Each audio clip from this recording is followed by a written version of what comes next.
applaud you too. But I can't, my left hand is paralyzed, so I can't applaud you. Well, can I? I could say, I can't clap because I have a disability, my left hand won't work. Or I could say I have an ability because my right hand works, and with that one hand I can eat, drink, drive, write a book, and I can applaud you. So what is the sound of one hand clapping?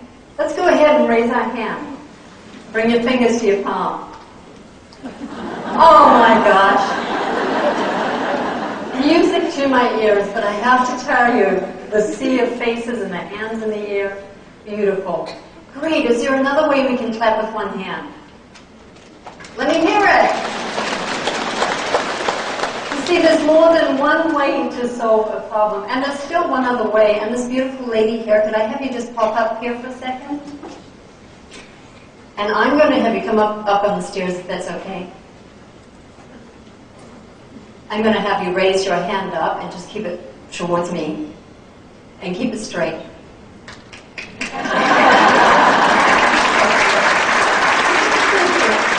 That is what I call giving someone a hand.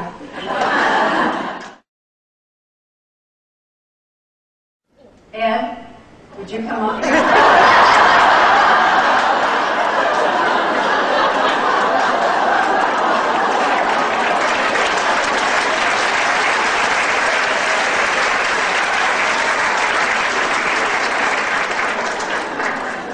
You're a great sport. You have to take your jacket off too, Ed. Now, I believe you were a pastor, so you never know what God has in store for you, do you? Hang that up there. Please take a seat. Now, I have to bring with me, I think the right size bra.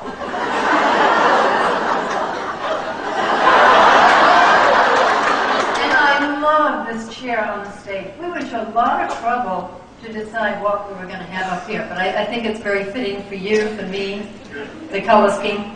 And the reason I have the chair is, even though I'm still partially paralyzed, I have to sit down when I get dressed and when I get undressed. And I don't have enough balance to be able to stand up and do that. So I'm going to have you sit down. One thing that men love to do is they like to sit down, they got the legs wide open, right? You've got to pretend you're me and dainty. Close the legs. Yeah. And what we're going to do, Ed, is we're going to lay this across, and this is the technique I use myself. You lay the bra across the knees. Well, first of all, how do you think you would do this? And I know you don't do this every day. But if you were to wear a bra, what do you think you'd do if you only had one hand? So which hand are we only going to use? Okay, so you've got one hand and you've got a problem because you've got this bra. How do you think you would tackle this problem? So you've got this hand would, well, you can't lift this hand because it's paralyzed. But first of all, you're going to have a problem because if you get that strap on this shoulder, you've still got to do the bra up.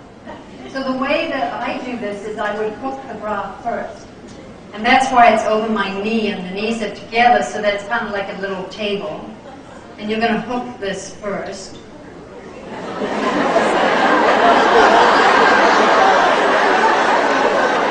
And I can promise you, you're not turning the shade of the bra yet. Not yet.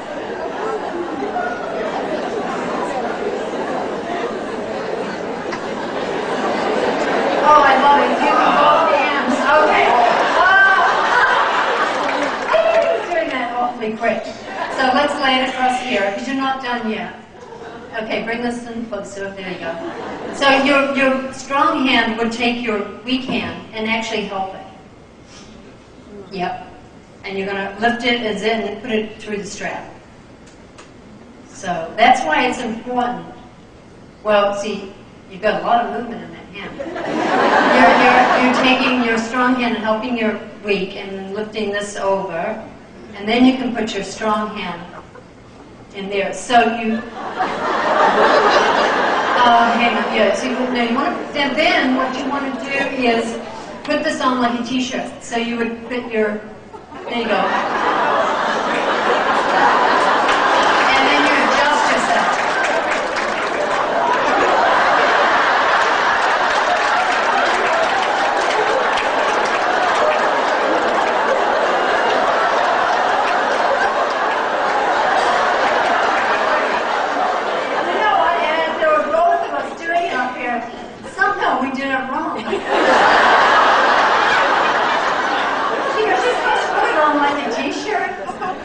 put it over your head, and your strong hand would be helping you. So you put on with the strong. Put on with the weak, excuse me. Put on with the weak and take off with the strong. But yes, you've got a problem. This is where teamwork definitely comes in. Because we're going to have to try to unhook this now. I think I can do it well, I think we should just take it over the head. Let's give our volunteers.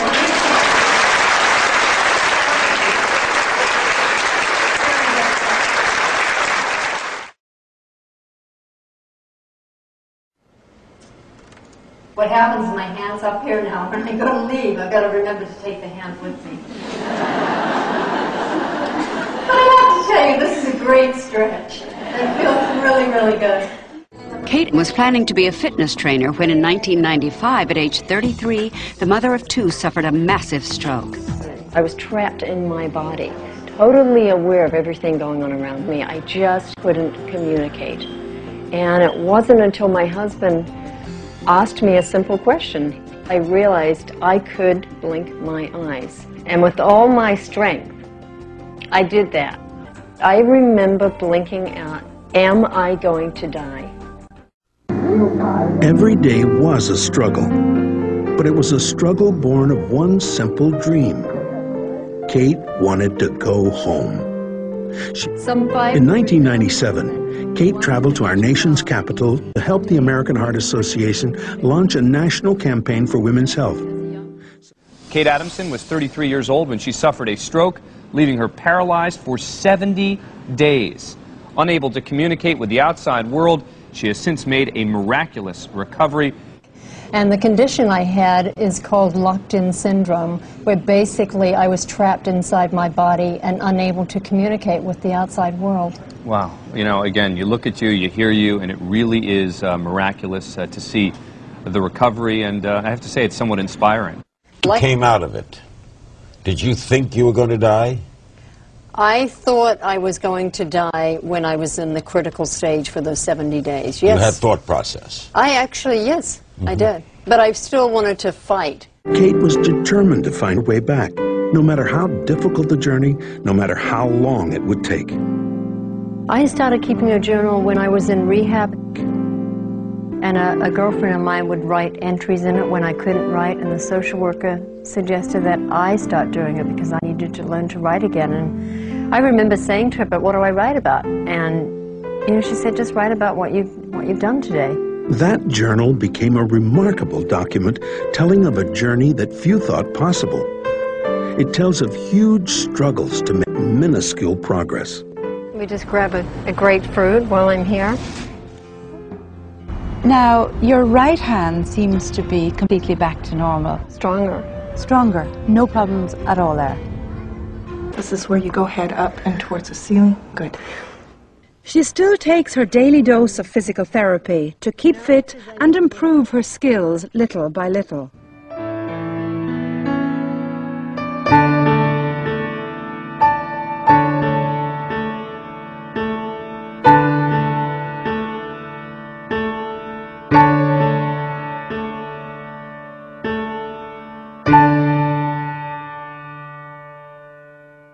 I hope that the story of my journey has given courage to your heart, strengthened your soul, and if it does, then the journey was worthwhile. Thank you.